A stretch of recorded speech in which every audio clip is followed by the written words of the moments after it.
Ready to ditch boring backgrounds and create stunning, personalized plaid that pops.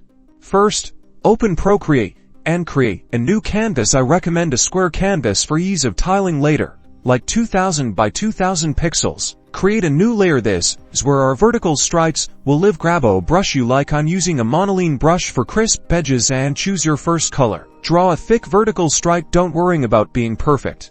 We'll clean it up now. Duplicate this layer by swiping left and tapping duplicate. Move the duplicated stripe to the right, creating a repeating pattern. Adjust the spacing to your liking. Merge these two layers together. Duplicate the merged vertical stripes layer, and then rotate it exactly 90 degrees. Now you have horizontal stripes.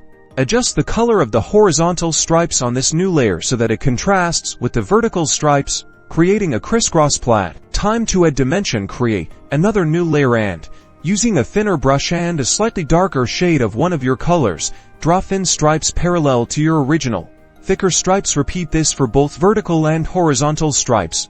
Experiment with layer blending modes. Try multiply or linear burn on your thinner stripes to create shadows and depth where the colors intersect, bringing your plaid to life. And there you have it, a custom, eye-catching plaid pattern made entirely in Procreate. Play with colors, stripe widths, and blending modes to make unique plaid designs. Don't forget to like and subscribe for more quick Procreate tips.